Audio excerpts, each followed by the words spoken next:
তৃণমূলের অপপ্রচার নস্বাত মাছে ভাতে বিজেপি। বিধানসভায় বিধায়কদের শপথ অনুষ্ঠানেও 16 আনা বাঙালিয়ানা। মধ্যাহ্নভোজে মেনুতে মাছ ভাতের আয়োজন করলেন প্রোটেম স্পিকার তাপস রায়।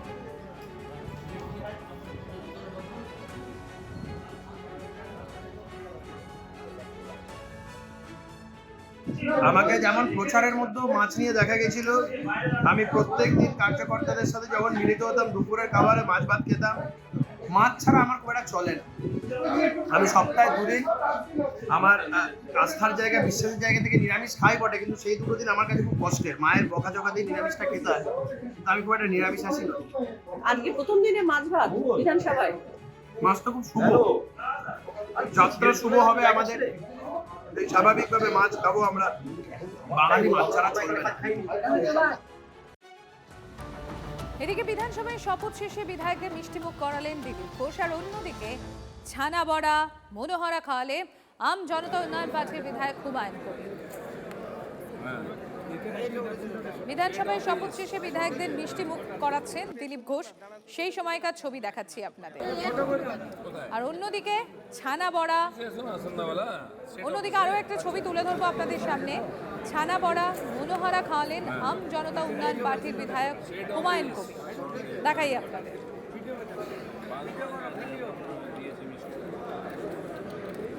একদিকে দেখতে পাচ্ছেন আপনারা দিলীপ ঘোষ, তিনি মিষ্টিমুখ করাচ্ছেন বিধায়কদের, আর অন্যদিকে ছানা বড়া মনোহরা খাওয়াচ্ছেন আম জনতা উন্নয়ন পার্টির বিধায়ক হুমায়ুন কবির।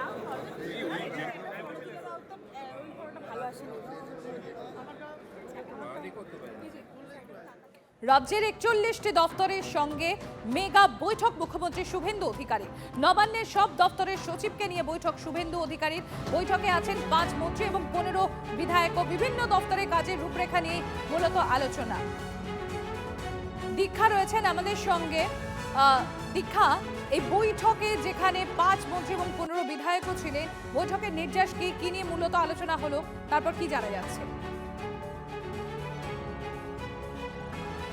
দেখো, দুপুর 2টা থেকে বিভিন্ন যারা বিজয়ী বিধায়ক রয়েছে তার মধ্যে 15 জন বিধায়ক, শুভেন্দু অধিকারী অর্থাৎ মুখ্যমন্ত্রী শুভেন্দু অধিকারী সহ 41টি দপ্তরের প্রধান সচিব এবং 5 জন সিনিয়র সচিব ছাড়াও 15 জন বিধায়ক এবং 5 জন মন্ত্রীকে নিয়ে যে বৈঠক হয়েছে তার মধ্যে বেশ কিছু গুরুত্বপূর্ণ নির্দেশ দিয়েছেন মুখ্যমন্ত্রী শুভেন্দু অধিকারী। তার মধ্যে প্রথম নির্দেশ হচ্ছে যে গরমের ছুটি বাড়ছে, কারণ গরম যে হারে পড়েছে সেই জন্য গরমের ছুটি বাড়ানো বলা হয়েছে সরকারি স্কুলগুলোতে।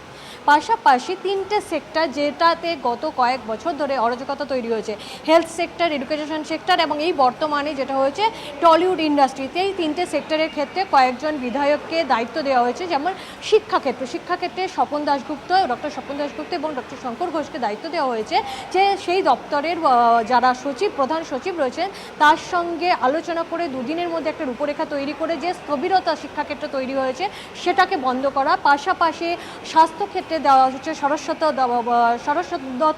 শরৎ দত্ত মুখোপাধ্যায় এবং ডক্টর ইন্দ্রনীল খাঁকে, কারণ আমরা জানি আরজিকর কাণ্ডের পর থেকে বিভিন্ন সরকারি হাসপাতালে যে অবস্থা রয়েছে তা নিয়ে, নিরাপত্তা বা যে ব্যবস্থা রয়েছে তা নিয়ে বিরোধীরা অবস্থায় যখন ছিলেন বিজেপি, তখন তাদের যে দাবিগুলো ছিল, তারা যে প্রতিশ্রুতিগুলো দিয়ে ভোটে এসেছেন, ফলে সেই জায়গাগুলো পর্যালোচনা করার জন্য এদের দুজনকে।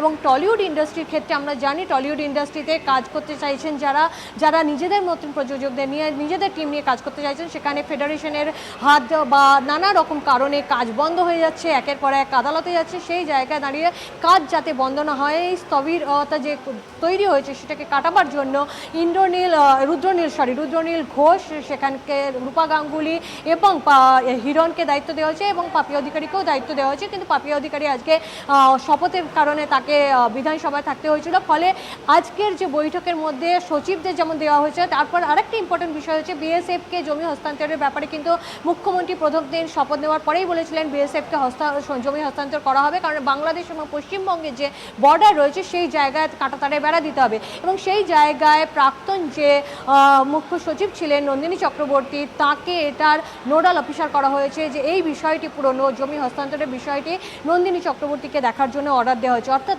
একাধিক গুরুত্বপূর্ণ আজকে বৈঠকে নির্দেশ দেওয়া হয়েছে এবং সেগুলি খুব দ্রুত বাস্তবায়ন করতে এবং যে স্বাস্থ্য, টলিউড ইন্ডাস্ট্রি এবং শিক্ষা দপ্তর, এটা ক্ষেত্রে দুদিনের মধ্যে অন্তত একটা মিনিমাম রূপরেখা তৈরি করতে বলা হয়েছে, যতক্ষণ না পর্যন্ত এক ফুল ফ্লেজেড এই সরকার পুরো মন্ত্রিত্ব দপ্তর বন্টন করে এবং চালু হয়। ফলে আপাতত সাময়িক সময়ের জন্য দুদিনের মধ্যে সমস্ত কিছু আলোচনা করে স্থবিরতা কাটিয়ে এবং একটা সুস্থ জায়গায় নিয়ে যাওয়া বলা হয়েছে এবং পরবর্তী ক্ষেত্রে দপ্তর বন্টন হয়ে যাওয়ার পরে যখন ফুল ফ্লেজেড সরকার এবং মন্ত্রী তো চালু হয়ে যাবে, অর্থাৎ মন্ত্রীরা নিজ নিজ দায়িত্ব নিয়ে নেবেন, তখন আলাদাভাবে হবে। কিন্তু দুদিনের মধ্যে আপাতত যাতে এইগুলো হয় সেটাই নির্দেশ দিয়েছেন মুখ্যমন্ত্রী শুভেন্দু অধিকারী। ধন্যবাদ দীক্ষা। তিলোত্তমা ধর্ষণ ও খুনের মামলায় প্রাক্তন তৃণমূল বিধায়ক নির্মল ঘোষের বিরুদ্ধে গ্রেফতারি পরোয়ানা জারির দাবি তার পরিবারের। নির্মল ছাড়াও সঞ্জীব মুখোপাধ্যায় ও সোমনাথ দেকেও জিজ্ঞাসাবাদ ও গ্রেফতারের দাবি জানিয়ে শিয়ালদা আদালতে আবেদন তিলোত্তমার বাবার।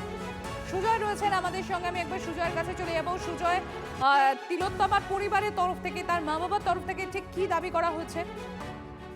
দেখো, তিনজনকে গ্রেফতার করে অর্থাৎ সিবিআই গ্রেফতার করে যাতে তাদের হেফাজতে নেয় এবং জেরা করে সেই আর্জি জানানো হয়েছে। তার মধ্যে রয়েছেন নির্মল ঘোষ, তৃণমূলের প্রাক্তন বিধায়ক, এবং তার সঙ্গে আরো দুজন যাদেরকে গ্রেফতার করার আর্জি জানানো হয়েছে। এবং পরিবারের বক্তব্য যে তিলোত্তমার মৃত্যুর পর যখন তার দেহ ময়নাতদন্ত হয় তখন দ্বিতীয়বার ময়নাতদন্ত করতে চেয়েছিল তার পরিবার, কিন্তু দ্রুত দেহ পুড়িয়ে ফেলার ব্যবস্থা করে এই বিধায়ক এবং তার দুই সঙ্গী, এবং সেই কারণে দ্বিতীয় ময়নাতদন্ত হয়নি। ফলে আসল সত্যটা বা আসল সুবিচার এখনো তিলোত্তমা পায়নি। সেই কারণেই তারা আর্জি জানিয়েছেন আদালতের কাছে যে আদালত যেন সিবিআই কে নির্দেশ দেয় এই তিনজনকে গ্রেফতার করে নিজেদের হেফাজতে নেওয়ার এবং আসল সত্য খুঁজে বের করার।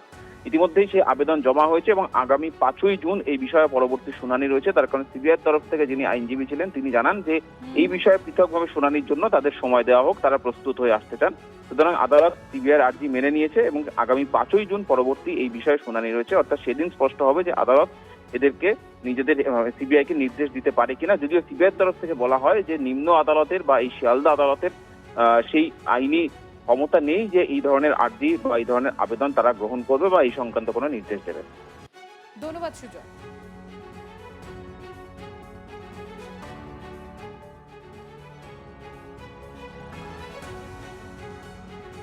শাসক শোভনদেব এখন বিরোধী পক্ষ।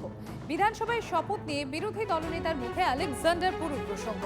সরকারের সঙ্গে সমন্বয় রেখে কাজ করতে অসুবিধা হবে না বলছেন শোভনদেব চট্টোপাধ্যায়। অসুবিধে নেই, আমি বিরোধী দলে দীর্ঘজীবন কাটিয়েছি এবং আজকে সরকারিভাবে মন্ত্রিত্ব থেকে কাটিয়েছি, আবার বিরোধী দলে এসেছি। আমার কাছে কোনোটাই নতুন নয়। আমি সব রকম আবহাওয়ার সঙ্গে আমি নিজে একাস্থান, আমি পারবো চালাতে বলে বিশ্বাস করি। তবে হ্যাঁ, দলের সিদ্ধান্ত দলের কাছ থেকে নিয়ে নেবো, তাৎক্ষণিক সিদ্ধান্ত নিয়ে নেবো। শাসক দলের থেকে কি প্রত্যাশা করছেন?